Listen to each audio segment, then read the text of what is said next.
Presented by AfterBuzz TV and hosted by Hall of Fame superstar Sean X-Pac Waltman, this is X-Pac's 12360. And now your host, WWE Hall of Fame superstar Sean X-Pac Waltman. Welcome to X-Pac 12360. Yay! What's going on?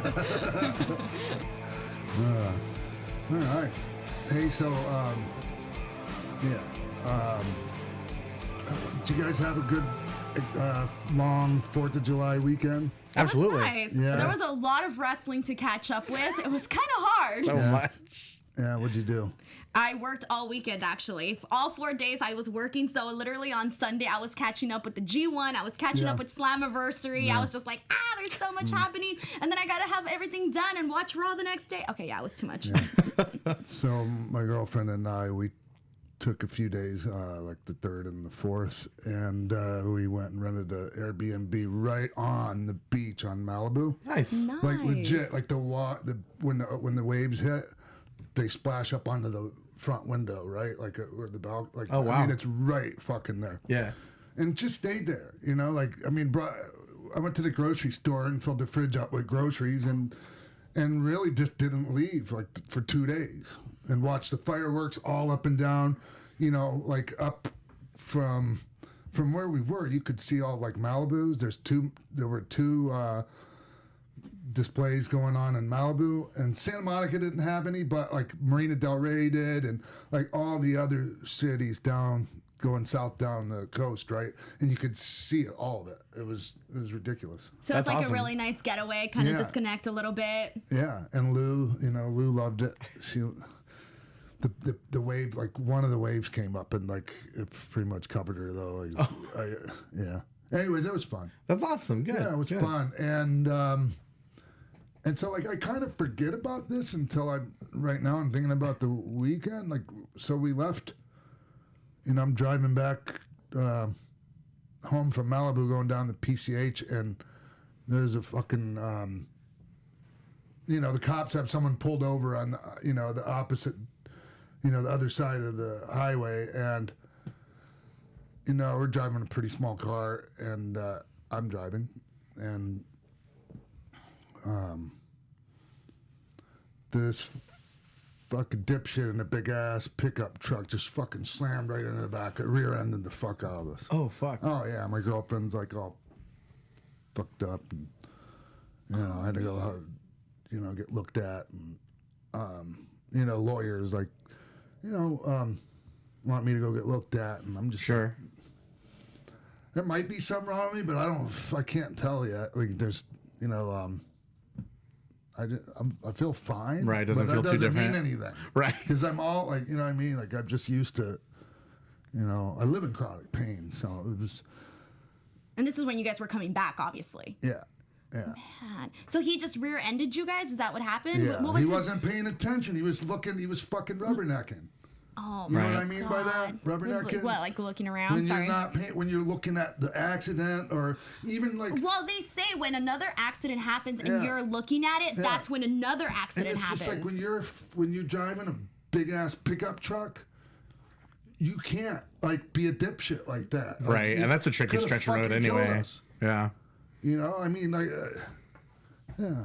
Anyways, yeah. So I'm just. My body's used to trauma. Sure, so definitely. It wasn't a huge thing for me. But, right, but she's a little bit banged up.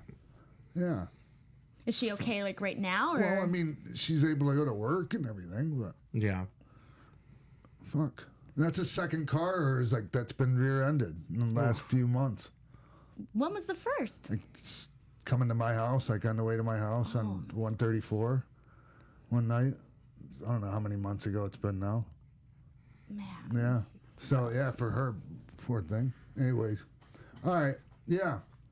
Well, at least you guys are weekend, okay. At least you guys are okay, though. Yeah, for sure. For the most part. Like, honestly, like, it's...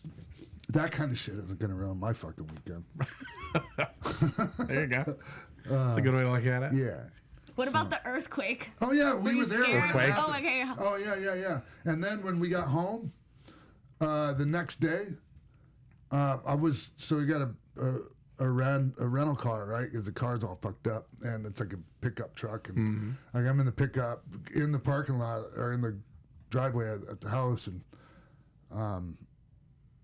I'm like the car, like I started up, and I'm like getting ready to back out, and I don't know, I stopped for some reason. I'm fucking around in the driveway, and all of a sudden the truck starts shaking. I'm like, God damn, what a piece of shit this truck is. Like, this fucking thing's just shaking, Can't right? stay still, right? Yeah. It was like for 30 seconds. Like, and I'm like, God, what a, fuck's the matter with this thing? that's a It's a long brand one. new truck. My girlfriend comes running out, like, all like staring, and I'm like, what? Fuck. She goes, earthquake. Oh my God. It was definitely not fun at all. I was just kept thinking, like, I really hope that the big one isn't like coming, because everybody's the big always one. talking Yeah. about the big one where like things are going to break apart. Well, and, that's the thing. Luckily, the epicenter of this was far enough away because it technically was bigger That than was the the Northridge big one. quake. Yeah. That was a big one. Yeah. I know, but I mean like the It big just- one where like the one that, The what one is that's that? closer like, to the The city. one where the fucking state of California falls up into the Yes, ocean. exactly. and yes, and where people are Yeah. saying that San Francisco's gonna be where LA's at, and LA's gonna be where San Francisco's at. Like, I just keep thinking to myself, like, God, like, please Yeah. don't let it happen. Yeah. I guess when you get, I mean, not like I'm this old fucking man or anything, Right. but I mean, I've lived a little, been through a thing or two. Yeah. Like, I mean, yeah, it was an event, but it wasn't really that big a deal. Right. And also when you live here, it Yeah. becomes and not also as like big when of I a lived deal. in Mexico, and which could segue us into the next thing we want to Sure. talk about. When I lived in Mexico, I lived in this pretty badass apartment building, like, and there was like a 5 or a 6 that hit, in Mexico City, and the fucking building hit the neck, like it was shaking so much it hit the shit. one next to it. Yeah. So, but they make those buildings down there, and I think probably here too, but especially down there, where there's much seismic activity. You like Yeah. how I said that? There you go. Seismic activity, it goes on down there. Like they make even the foundations, I think, are like, make the building so it's able to move. Yeah. Exactly. Yeah. It's supposed to sway, right? Yeah. Yeah. Okay. Right. But yeah, you mentioned living in Mexico, your involvement with Lucha Libre, obviously lots to talk about in the world of Lucha. Yeah, you want to go ahead? Well, let's go ahead. So this weekend, major news broke that the president of CMLL, Paco Alonso, has passed away at the age of 67. Very unexpected. We still don't know the exact cause of death since he is a very private man. The family hasn't actually came out and said specifically what happened. All we know right now is that there was no actual plan in place, at least none that has that's came crazy. out for who is going to take over the company. So just a little background on this.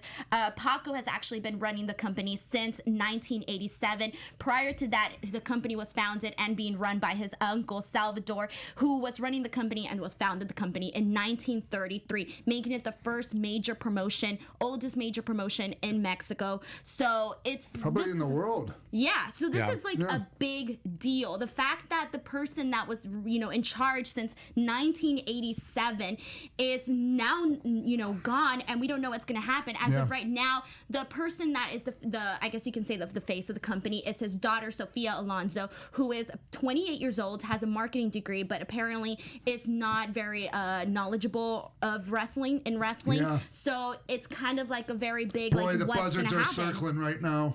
Right. Yes. In more ways than one, unfortunately. Yeah. Power grab. I can see like everyone scrambling, and Yeah. a similar thing happened with AAA with Antonio Pena. When he passed away, I was like, okay, who's gonna fucking run this thing? And that's how Dorian ended up running it. Was 23, 24 years old at the time. Sure. Before that, he was the guy that brought me my pay when I came down to AAA, and he gets to and luck like and Dorian was a huge wrestling fan, right? And just all of that, and still like it was chaos, like how things were run after Pena passed away, and so it's there was it sounds like it's kind of a similar situation, you know. But people expected Pena. Actually, when Pena passed, like he was sick for a while. Right. So it's a little bit different, but still, without having any successor or, you know, any kind of thought. Like, I mean, I don't know, you know, whether he had, you know, thought about things like that. I'm sure he probably had. I mean, wouldn't anybody in that sort of position would have to think about, even people that, you know, they don't have much to their name, just your regular, ordinary Jane Doe, is also going to think about stuff that, you know, when you pass away. Take your children. Right, exactly, you know. money, or if you don't, I don't know if you have anything. But either way, that's what I'm trying to say. Like, even the regular person thinks about this. So I would believe that maybe they would have thought something about this. But here's the thing, too, is that the family itself never cared about wrestling in the sense where their money and their big, like, focus is on real estate. So Paco was the one that was running things because he was the only one that, I guess you can say, wanted to, you know? So now it's kind of like, you know, you could either have wrestlers that are, you know, trying to get to that position, but it's kind of that moment where you're like, who rightfully goes to this? He was just he wasn't the booker, right? Ultimo Guerrero is the booker. Who is it? Ultimo Guerrero is the booker. Okay. Yes. So he's the booker. So before that, I can't remember who it was when I was there. It was somebody different, but like Ultimo Guerrero was obviously was pretty high too. Up. So like the next person who comes in, let's say they don't like him, boot him out. You know, that's how things go. When you get a new person in charge, you get the people out that you're not a fan of, I guess. Anyways, but I have my experience with Paco. I can't. I only met with him one time, and I nothing but positive. Wonderful guy, wonderful guy, and I'll tell you the story in a second. And but everyone I know that worked for him, even people that like he had a grudge against, like Conan. I had nothing but good things to say about him, you know. So my experience with Paco is, you know, I don't think he spent a whole lot of time being mad at me, but I probably wasn't his favorite person after this, and I could totally understand why. So back when I was in Mexico, when I was living there, and you know, I had. I don't want to get all off into what happened with me down there because that goes into a whole different direction. Anyhow, really bad thing happened with me down there, and I went away for a while, and I came back. It was basically, it was my suicide when I hung myself. Fuck, might as well just say it, right? And so I went away for a while, like 4 months. I was at this place in Houston, this, you know, facility where I got better, you know. Menninger Clinic, by the way, just to give a shout out to Menninger Clinic. There we go. So anyways, when I leave there, I go back to Mexico. And, you know, I was told like AAA was, okay, they would give me work if I came back. And honestly, I can totally understand them not wanting to book me after what happened with me. You know, like that's a major, you know, it's a huge thing, and it's like, what the fuck, right? Is he gonna do this again if we bring him back to work? So I get that, but anyways, I go back down there thinking I got work, no work. I lose my apartment, like, because I didn't have money to pay for it. Yeah. And so I ended up living with Moody Jack Melendez, who he was like kind of the booker. He, you know, edited the TV show, did all kinds of shit there. And Moody also, like in Puerto Rico, he was, you know, behind the scenes, a big, you know, part of Puerto Rican wrestling. Wonderful guy. I love Moody. I miss him. He has my cat, one of my cats, still. Oh, yeah? Yeah, in Puerto Rico. So, yeah, I'd have been homeless. I was basically homeless in Mexico. And so this is where Mark Jindrak, you guys know Mark Jindrak? Yeah, for sure. Yeah, Marco Corleone. He was getting pushed pretty good, but not as good as he could have and should have been in the MLO, but CMLO, sorry. Right. Anyways, like, so I would go connect with Mark while I was down there, and, you know, like, Mark talked to Paco, because AAA wasn't fucking using me. So Mark talked to Paco, Paco like watched some stuff of me and just really liked what he saw, right? Like all the WWE stuff, and anyways, he brought me in, and we had a meeting, and they had this big 75th anniversary show, Arena Mexico, and so I made a deal with him, and he gave me a great deal, like it was great, and so then they had this big announcement and press conference. I'm gonna wrestle Ray Bucanero for the like junior or light heavyweight belt, right? And at the big show. And honestly, like I was in no kind of shape for a singles match like that. Right. Right? And I didn't have any money like to try to prepare. Like it was fucked up. So, but as soon as the big announcement happens and I'm on the magazines and everything, I'm gonna go to Arena Mexico for this. Now all of a sudden, Dorian and AAA are like, well, what do we have to do to get you to stay? Mm-hmm. And like, honestly, I wasn't prepared to have that fucking singles match. Like, full disclosure, being, 1,000% honest, I wasn't prepared to have a singles match that quick. I looked like shit. A lot of things. And so, and I knew AAA, for better or worse. I knew that, and I told them, and I told them I wanted, and so Arena Mexico wasn't doing anything really with Rocky Romero or right. Alex Kozlov. Yeah. So I'm like, yeah, give those guys a job too, and so, but Dorian really wanted Jindrak. I see. Right. And so, like, he's like, can you get and so I was, okay, I hit Dorian, part of the deal was he had to give me a upfront cash bonus to come back, signing bonus. And so he's like, I'll give it you the bonus, but you got to get a meeting with, with Jindrak? Set a meeting up with Jindrak. Mm-hmm. So that happened, and anyways, Rocky and Alex came over with me, and we started that group called Degeneration Max. Right. Right. Which worked pretty good. Like, it was over pretty good for a bunch of baby, Sure. American baby faces. Like, right. Usually if you're an American, you're fucking heel. Yeah. Right. So anyways, and then Jindrak came, and so obviously I kind of reneged on the deal with Paco. Right. And so you never ended up having the match with Ray Bucanero? Never went to CMLL after that. After there was a big roll out the red carpet and everything. So, I can see how he could be very upset after that. I don't know how upset he was or wasn't, but like, yeah. Did you guys ever talk? Never. After that? No. Never? No. So, yeah, that's the story. Yeah. I mean, I felt like it was the best thing for me to do, and it was. Right. Like, I would not have been doing myself any favors going and having that singles match at Arena Mexico. Sure.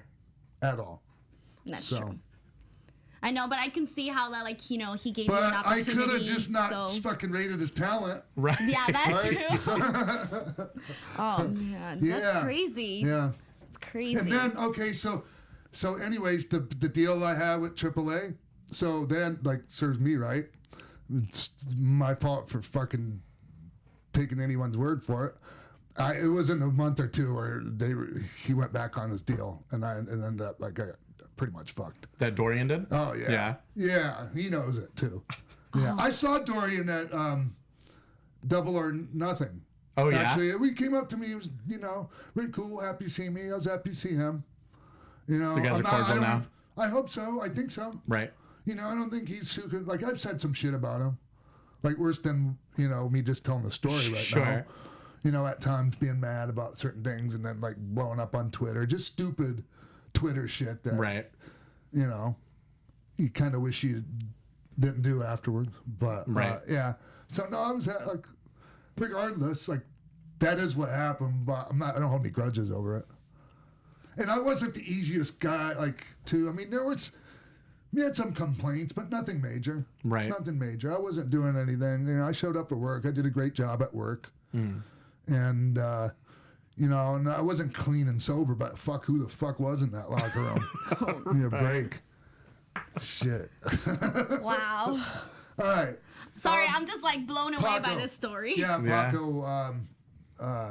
Wow, what a huge loss, right? Great man. Definitely. And, you know, yeah. So What do you think? Bummed out that that's my, you know, the way that experience with Paco ended. So what do you think's gonna happen? Do you think it's just gonna be like a just lots of drama to come? There's gonna be a lot of, that's gonna, I just hope it doesn't result in like the end of the company. Like whoever takes over, I hope that they just make wise decisions and it's a good pick. You never know. There's a lot of things that, like, okay, for one thing, there's a lot of things I never thought I'd see. I never thought I'd see a AAA show in Arena, Mexico. That fucking blew me away when I heard that. Right. I mean, I know they rent the shows out to, I mean, I know like Arena Mexico has rented it out to other promotions, but not their main competitor. Right, exactly. You know, I mean, they rent it out to the circus and like all kinds of shit like that. And they make huge money. Arena Mexico makes huge money on parking. Oh, interesting. Yes, because it's, you know, that's basic kind of downtownish, right? Well, every fucking it's all downtown. It's like Mexico's the biggest fucking city in the world. But yeah, no, like, yeah, even when they're not running events, they have that parking lot's full. Yeah, so. All right. Well, we actually have to continue talking on. So, a few days prior to the announcement of the death of Paco, it was announced that Pedro Aguayo passed away at 73 years old. Biggest draw, unmasked wrestler. Yeah. Did he ever wear a mask? I remember that he was so I know that Conan beat him for his hair, and he unmasked Conan. Yes. So I don't recall him ever wearing a mask, but I could be wrong though. They but drew I a don't lot of recall money that. here in the States, you know. Like I'm pretty sure Conan and him had LA Sports Arena or SoCal State or anyways where they had this big like cage match and you know. He had the three-way feud with Conan and Cien Caras. Yeah, then he also had in his feud with Conan itself, which was what helped put Conan on the map. Started wrestling in 1968. Helped found I can't even talk anymore. AAA in 1992. Yeah. His son, as we all know, died in the ring. Pedro Aguayo Jr. in 2015 at the age of 35. Breaking his neck after an in-ring accident. Yeah. So that was, that happened just a few years ago, and now, he passed away. And I know he had dementia, but I don't know if that was like the cause specifically of his death. That may tie into it. Probably should. I imagine it probably had something to do with it. But in terms of, a legend in Lucha Libre, this is like... He was about as big as they get. Yeah. Right. Yeah. I mean, just short of like El Santo. Right. Yeah, exactly. Yeah. Everyone else, he's just as big a star as anyone you could think of. Yeah. Sure. So it's just like two big things that happened in the world of, lucha and Mexican wrestling literally within days apart. So it's kind of like, I don't know. It's pretty crazy, I think. Yeah. Wow. I just, it's so cliche to go, thoughts and prayers and, all of that. Right. But, I mean, what do you say? Yeah. What do you say, not right? much else, like, and then just, and I'm not the big religious guy either, but yeah, no, I don't know. I'm sending some prayers their way. Sure. Everyone down there. Yeah, definitely. Definitely a lot of big shaking up in the world of Lucha Libre for sure. And there's still going to be more stuff to come, especially with the whole CMLL thing. So we'll keep updating people as we go. But now we're going to go ahead and switch gears. So last week, we were kind of talking somewhat of like what possibly could be great news for Impact, which was possibly their move to Access. Yes. But now, so good news for talent, but bad news for Impact. So both LAX and Johnny Impact are gone from Impact Wrestling after Slammiversary, which just happened in on this Sunday, actually, in Dallas.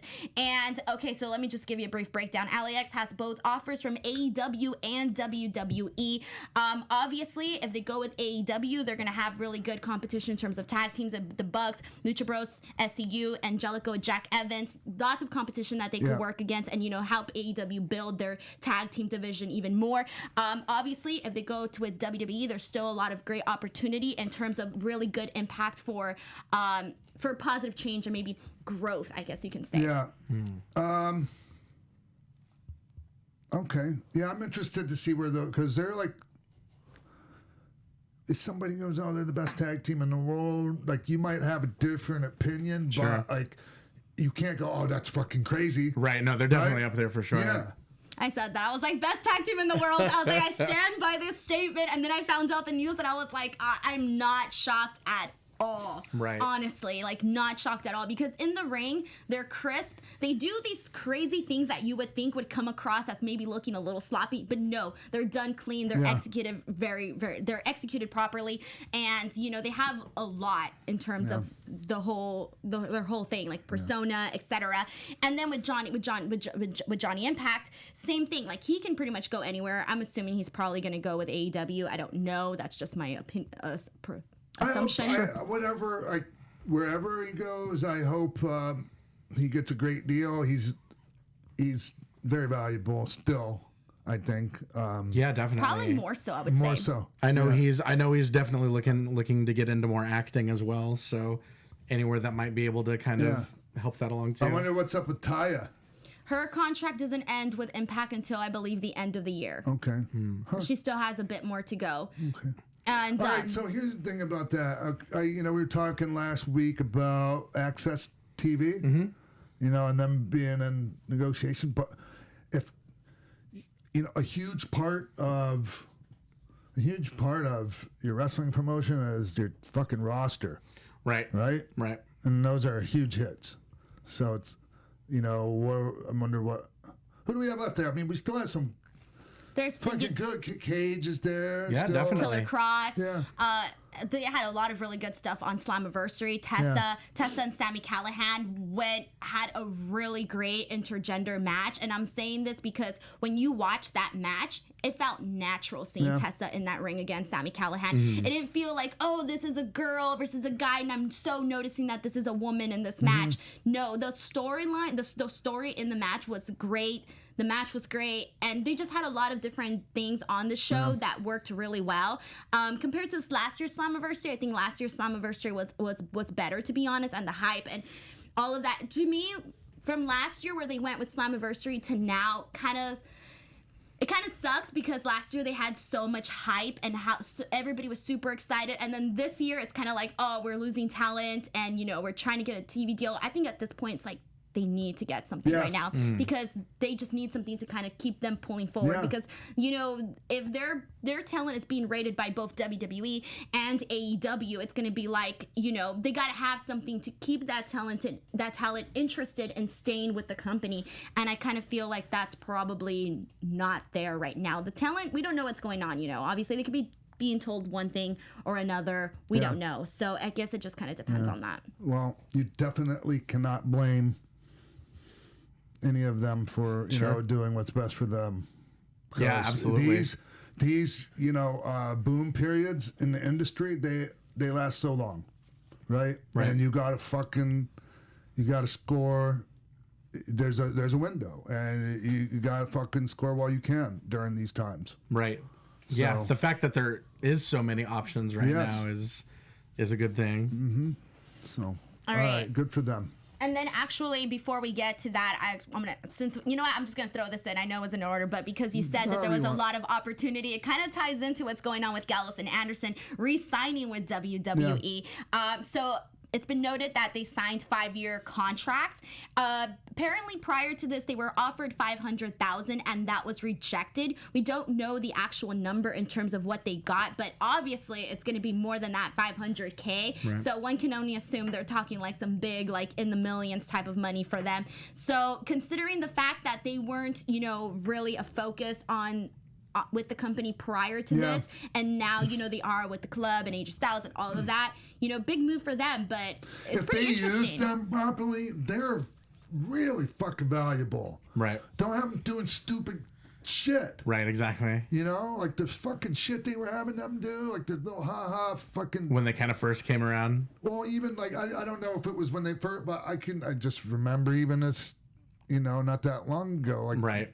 Not that many months ago, like kind of like, I don't know, there are segments like there was an attempt at comedy there. Right, exactly. And I just no. Which I understand the temptation to do that because they are so funny, and we've seen them before, with like Southpaw and stuff like that, really use their sense of humor. But hopefully they can get taken seriously this time around. Now that they're bringing the club back, now that they're putting them with AJ.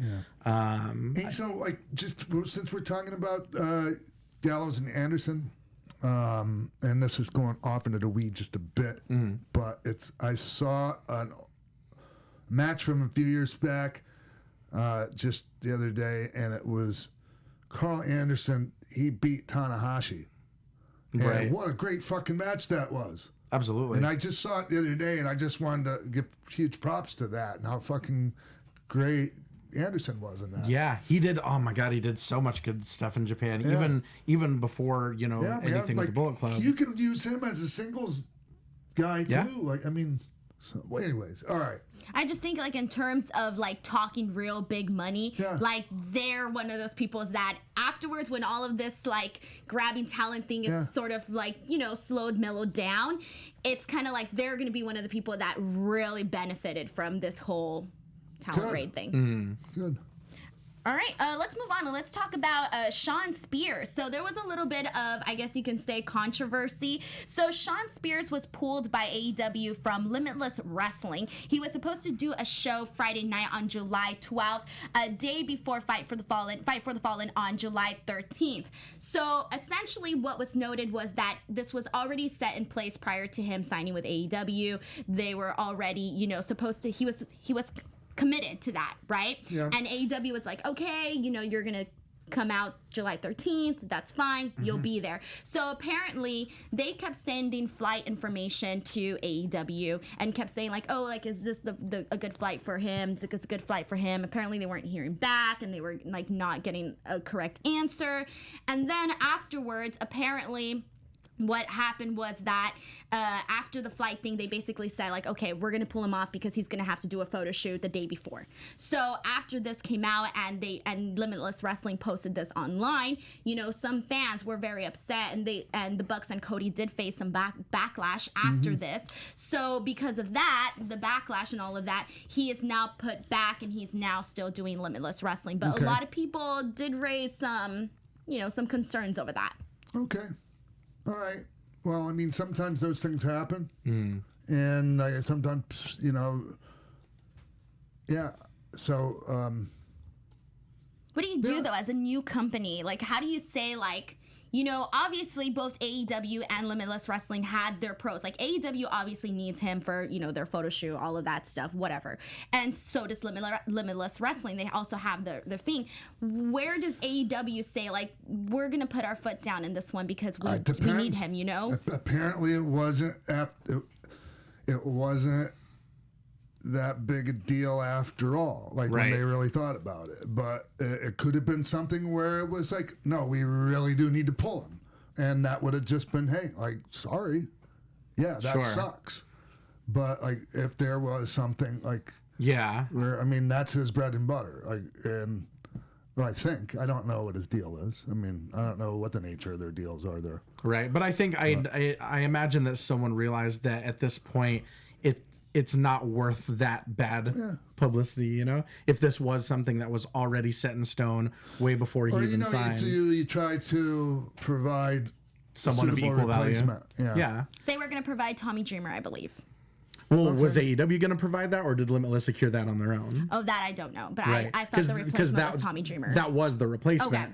but we don't necessarily know if that had anything to do with. In terms of Doesn't AEW sound providing like I don't it. think Okay. Tommy Dreamer's an AEW No, exactly. guy per se. To Right. be, I think that was just replacement. who Limitless replaced with for their fans. For their fans, Yeah, right. and so, but now they're kind of in an advantageous position where they get both now. So hopefully everyone's happy.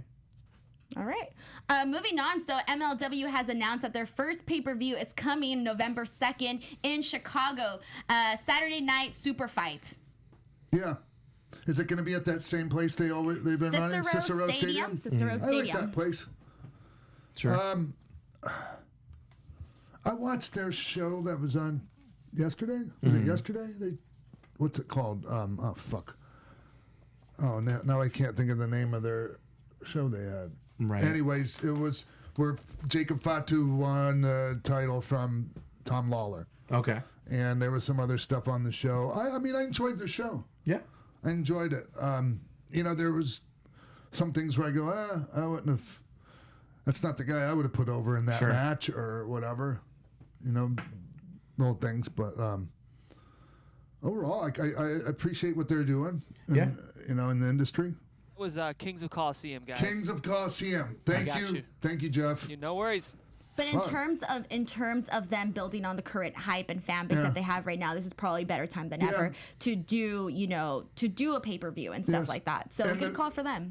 The people they're catering to really enjoy the product. It might not be everyone's cup of tea. Right. But I see a lot of people that really enjoy it, and I watch the show and I enjoy watching it.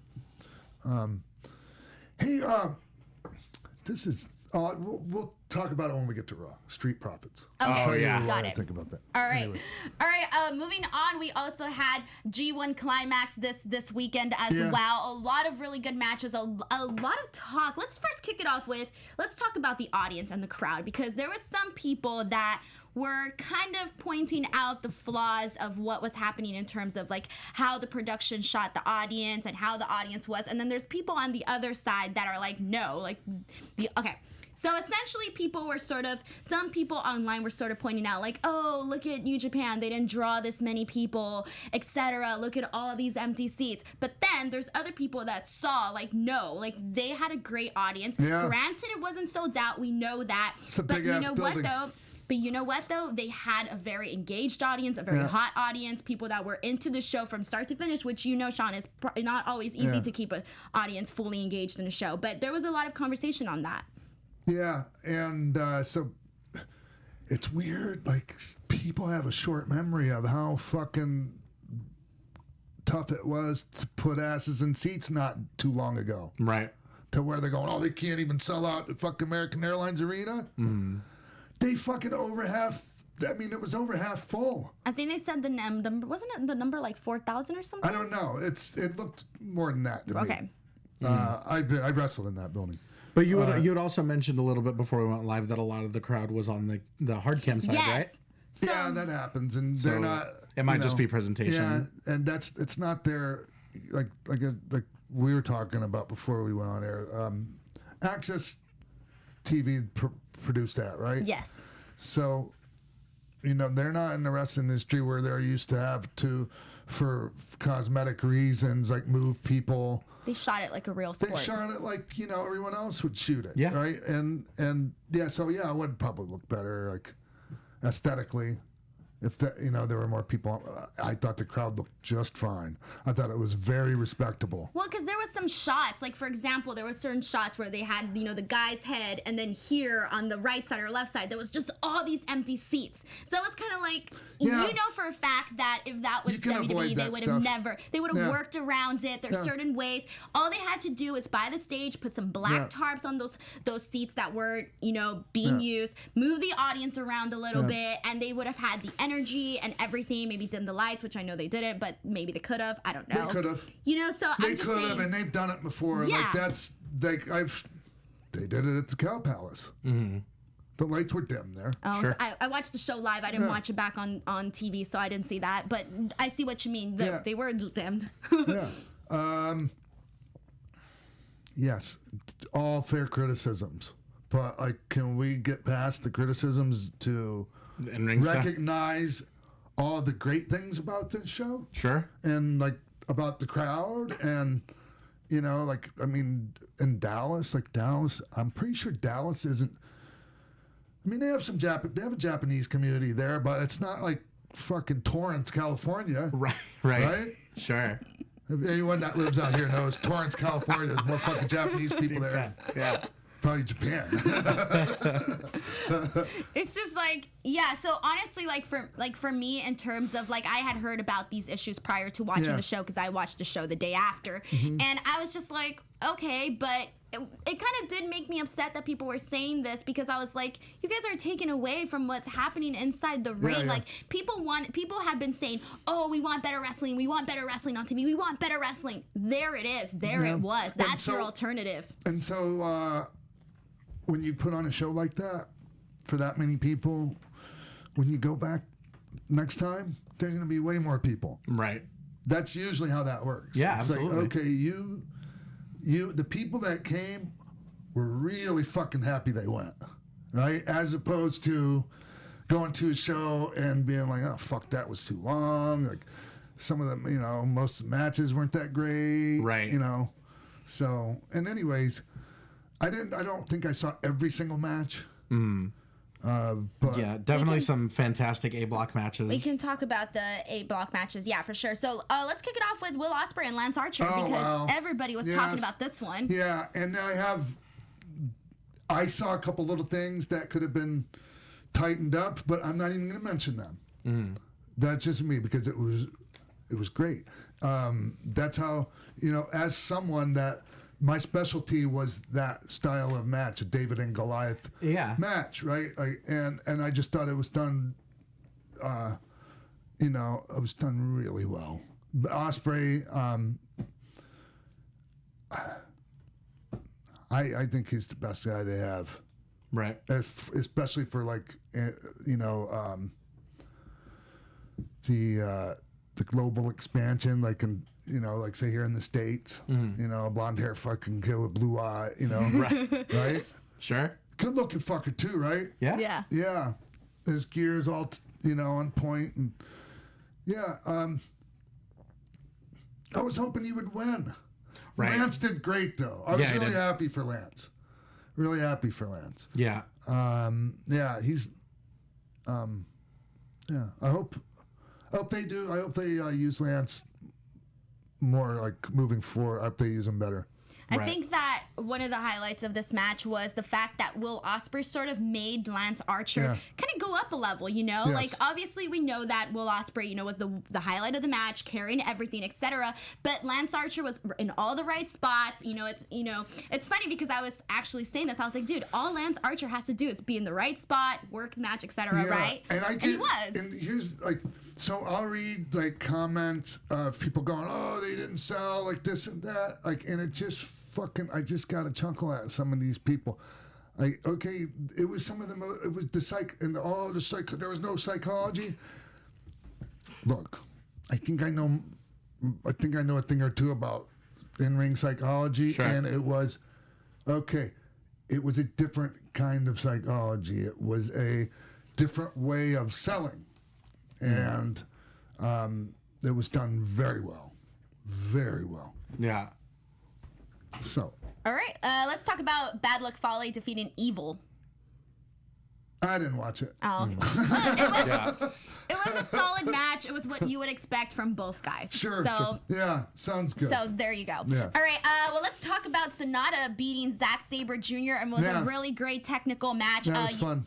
Considering that Sonata has, he was able to incorporate some of his lucha libre techniques into this, so it kind of added for very good counters against Zack Sabre Jr. And I think he's probably one of the few guys that could really chain wrestle with him in that sort of way where it's not your average chain wrestling match. It was a little different. Then he ties guys up where they can't get out, and then he kicks them in the butthole, right? Right. Yeah, pretty much. Did he do that? Did I miss it? Or did I don't know if he did the kick. Did he not give him the fucking butthole kick?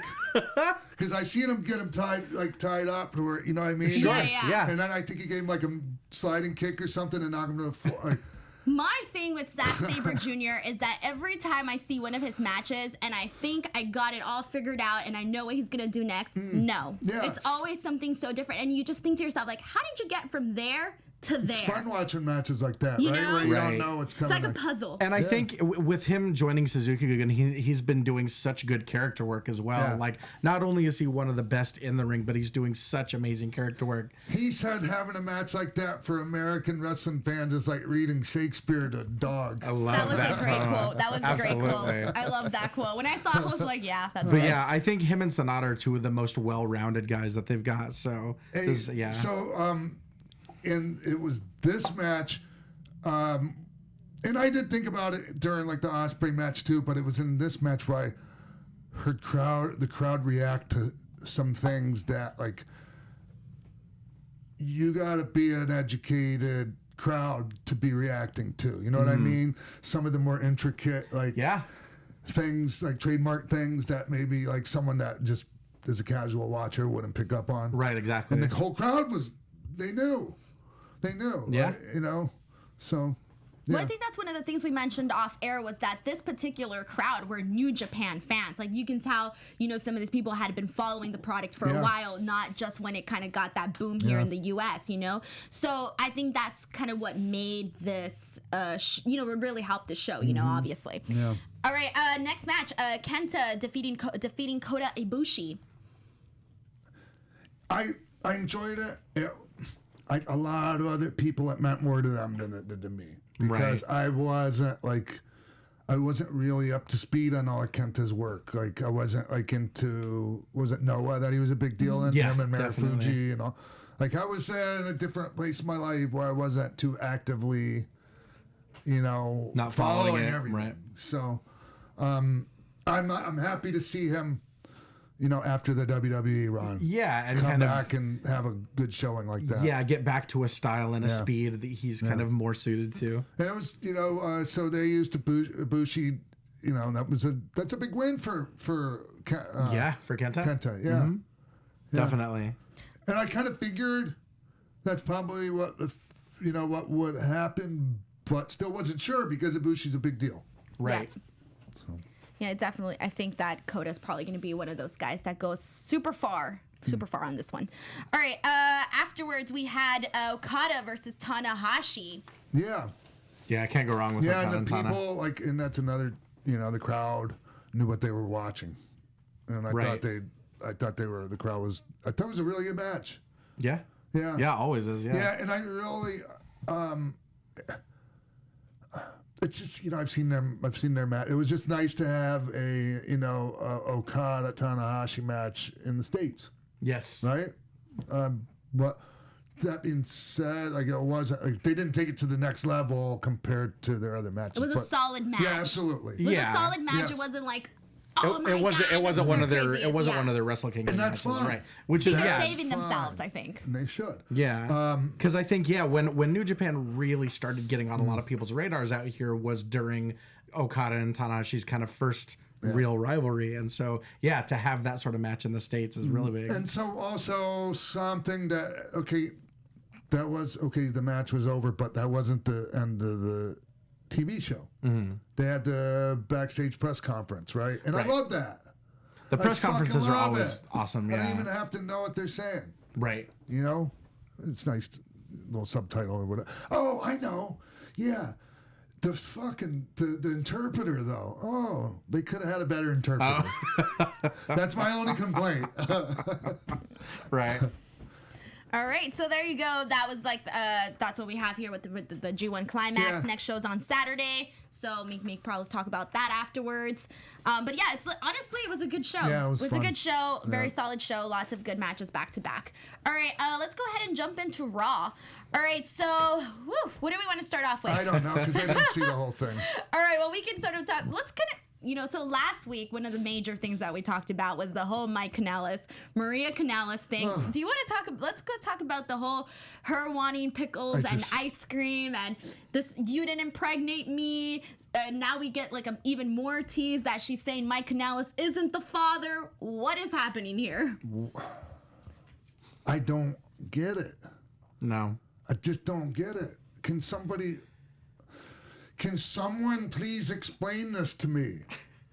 Like, okay, yes, it's getting like. I don't. No, it's no. Like, I mean. It was better than last week, that's for sure. In terms of I don't know. I don't know about that. No, last week was really bad. Yeah, so was this week. Bad too. I just don't even know what to say about this because I mean, just all of the jokes about like the feel, pregnancy cravings and stuff like that. It's so dated. No. I'm talking about the fucking the way that they're treating. The way they're this making guy. him look, for sure. Yes. Well, he should be like upset by now, wouldn't he be? Like I certainly hope so. what do you mean? Like I wasn't mad enough to impregnate you? What are you trying to say to me here? You know, if you're a guy, what's your response going to be to that? If your girlfriend or wife or whatever is saying, "Oh, you weren't mad enough to impregnate me," and there's a doubt. I have a theory as to why they're doing this. Yeah. I'll keep it to myself. I have people listening and watching. They're probably going, "That's what we fucking listen to this for." I don't know. I just don't want to stir shit. Right. Yeah. Yeah. I don't know. I did think the non-fat part was kind of funny because, you know, the worst thing the guy can do is call a girl fat or insinuate that she's fat. So I did think that part was kind of funny. Okay. No, it's like, no, it was not funny. Nah. Hey, look. Here's the thing. I'm one of these guys that understands that, you know, men have been the shits for a long fucking time, right? Sure. And so a lot of the stuff that's happening now we have coming, but god damn. Right. This is too fucking much. I just, like, nobody's coming out on top in this. Yeah, what the fuck? Come on. What did we think about what did we think about Ray answering Bobby Lashley's challenge? I hated it. Yeah, it was pretty rough. I don't hate him getting sacrificed to Bobby Lashley. I hate him coming out and going, open challenge, anybody in the back. And then somebody coming out and fucking... And just destroying him. Makes him look like a dipshit. I hate to say because Ray's a legend. Right, Yeah. but You don't need that's to the do worst that. part. Yeah, exactly. You don't need to fucking do And that. like, you know, it's fine that they're selling the whole like, oh, Bobby Lashley's like this big, large guy, but Ray has Just make the gone head match. to head with plenty of large guys. And that's the thing is, like, I get the desire to want to make Lashley look strong going into the Last Man Standing match on Sunday. You don't have to make Ray look like a dipshit. Exactly, you've got a to make roster Bobby full Lashley of look people. strong. You've got a roster full of people that could You have can been even on. use Ray to do it and Right. still not make him look like a dipshit. Right. yeah. That's my take on Well, that. so before you mentioned the Street Profits before. Do you want to talk about that a little bit? Oh, yeah. Hey, so what's that team's name? Private Party? Private Party. Party. Yeah. My theory is that those guys got a buzz going right after that. From Yeah. From Yeah. the Double or Double or Nothing. all that, right? Or no, Fighter Fire. Buzz? Fight, yeah, sorry. For Yeah, that. yeah, that's the one. Yeah. And like, so Street Profits is a very similar gimmick. And so they're like, okay, let's get them on TV so everyone doesn't think the Street Profits are a fucking knockoff of Private Party. Right. But it's the hardest part for me to fathom is that they bring up the brand new NXT champions, one of the best teams in the company. All they're doing is just shilling the pay-per-view. I don't like it. I don't get it. There might be, I don't know. I don't want to keep going. I don't like this. I don't like that. I mean, right. Because there's a lot of, I mean, I don't know. Well, there was also Most of the things I like were last some week. people were also, you know, pointing out the fact that they had the tag team intergender match with Yeah. Becky and Seth, Andrade and Selena, and the fact that it was only like women versus women and man No versus man versus women contact. Exactly. Right. So that was kind of a little And So like, was it Yeah. a little, did some people feel like that was a little bait and switchy? Like Well, people it just- were expecting to see some man on woman violence and they didn't get it? I think the only reason people might be thinking of that is because we saw Becky tap out Mike Kanellis. Yeah, sure. And so we thought, oh, maybe silver lining, maybe we're getting slowly inching closer to intergender stuff. Yeah. But with this, it's such a weird decision to have a mixed tag match, but then make it elimination, because it's basically you're just looking at two separate one-on-one matches then. Like, women can only fight women, men can only fight men. As soon as one's eliminated, like, why was Becky standing on the apron she the was whole literally time? that was it. Like, Oh, you know, I'll just say it. Mike, they're fucking with you. right. Flat, Yeah. They're fucking with you. you got some heat or something. Right. I will say, not I'm just. gonna see that all over the headlines tomorrow. I will say just so see that that everywhere. just so that it's not all bad. The stuff that obviously when Rollins and Andrade was in the ring was, of course, really, really good. Oh, we're talking about Andrade and... Yes, when Andrade and Rollins was in there, I loved their work. And Zelina Vega is also incredible. She's amazing. Everyone involved is good. It's all just everything surrounding it that's sometimes confusing. What about Shane McMahon and Drew McIntyre going around trying to find a partner for Roman Reigns, and then they did the whole... It was weird.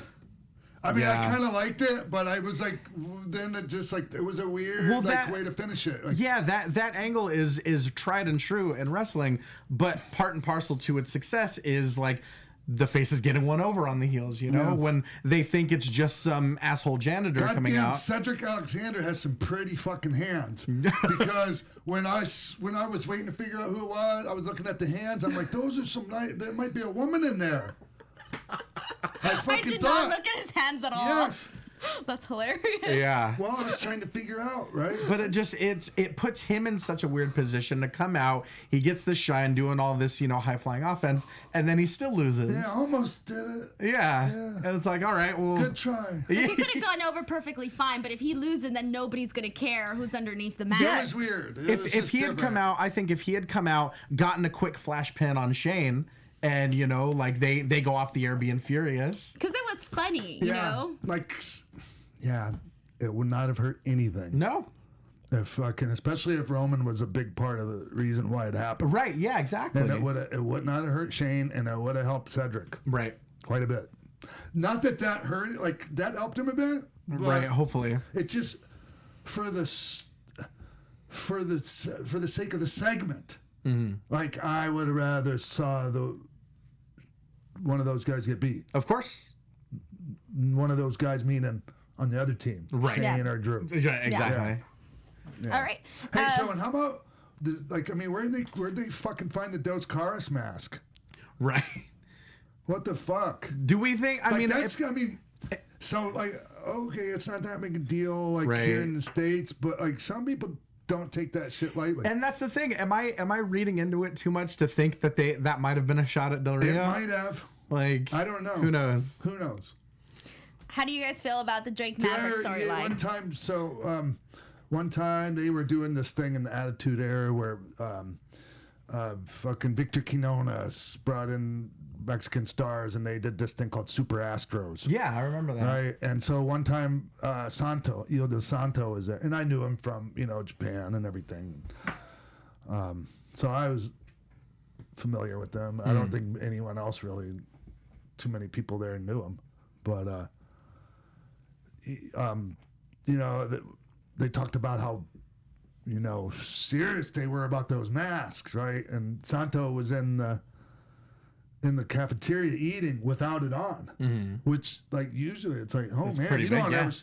So fucking Brian Christopher's crazy ass goes into his bag, puts his mask on, and walks into fucking catering with Santo. And he didn't make a big deal out of it, but yeah. But he could have. Yeah. Yeah, that wouldn't have gone over too well if he would have done that in Mexico. Right, exactly. So, all right. So you mentioned the Drake Maverick 24/7. Yeah. How do you feel about that? What? The Drake Maverick thing with his wife and the 24/7 title. The videos that they're I'm doing. still and enjoying the it, but we gotta be careful. We don't want to be, it can go from being enjoyable to too much. Right. Just like that. It can hit a point of diminishing returns real quick. Yeah.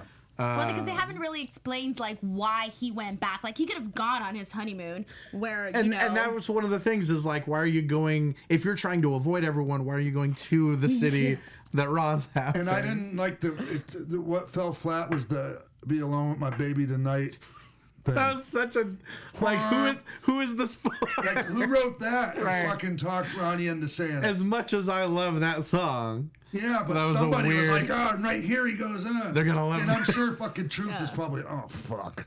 But I was just trying to be a good soldier. Right. Fuck.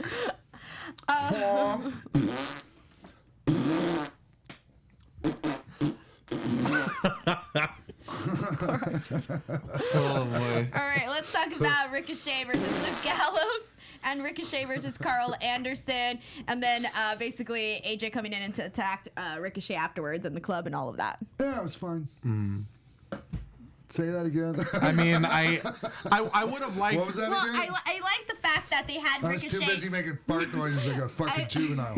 I like the fact that Ricochet, beat both Gallows and Yes. Anderson. See, 'cause that it I kinda don't like. I That thought I like that actually. I think just a week after we're trying to re-solidify Gallows and Anderson as a serious threat, See, I having like him it for having Ricochet. him run through both I would of have done the them. match different. Yeah. I just I liked it. I would have put the match. I wouldn't have done the match like that. Right. And I'm not really gonna get all off into. No, sure. It's just I would have done it different, and it would have worked better. I Yeah. just like the fact that they were like, they had these two chances, and I mean, neither it would have worked worked out. better. All things being equal, and I could do all the amazing shit that Ricochet does. Right. That's all I meant by that. And the stuff in the ring is still it's awesome. I love Yeah. seeing him work with them and Yeah. kind of that dynamic. But I don't know. Like I said, just a week after we're trying to rebuild them as a credible team and as a credible faction. Yeah, we didn't need it. I think there were better ways to do it. And honestly, those were the main points of Raw. Other than that, we had No Way Jose versus Cesaro. Cesaro won. We had Bayley, the Viking Raiders. The Viking Raiders. Oh yeah, the Beat the Clock challenge. Then there was the Beat the Clock challenge. Bayley versus Sarah Logan. Nikki Cross versus Dana Brooke. I actually thought Bayley versus Sarah Logan was a pretty nice match. I just really wish they would do more with Sarah Logan. Hey, anyone see where Ember Moon was going off on Dana Brooke about like stealing like one of her moves? It was like a suplex. I mean, is Where did this happen? anyways. Is that more Twitter? Yeah, I was on Twitter. We gotta have a Stay off Twitter of segment Twitter. each week. We should. That's a good idea. There's always a lot of I'm drama on wondering Twitter. like was I missing something because it looked like just a basic suplex, and I'm like, how does anyone have dibs on that? Right. So Never know. anyways. All right, that's Are that. we done? We're that it? done. We're done. Finished. Fucking finished. All right. It was good stuff though. Flew by. That was fun. Yeah. All right. We're out of here. Hey, no, real quick. All right, Social guys, media, all that shit. Don't forget to follow us on youtube.com/Xpac. We're almost about to hit 10K. You guys can check us out on Spotify, Anchor, Stitcher. Check out your favorite podcast apps and find us, Xpac12360. We're also on Twitter, Instagram, and Facebook. Make sure to check us out there because we're always posting tons of stuff that you don't want to miss out. You guys can follow me on Twitter and on Instagram @ Denise Salcedo. You can find me on Twitter and Instagram @TyMatthewsPMA. All right. At the Real X-Pac on Twitter, at Real X-Pac on Instagram. What? It's Baby Lula. It's Baby Lula, yeah, on Instagram. I haven't posted on because I can't remember the login information. Ashley Daniels was the one that set that up. Anyways, all right. We're out of here. See you next week.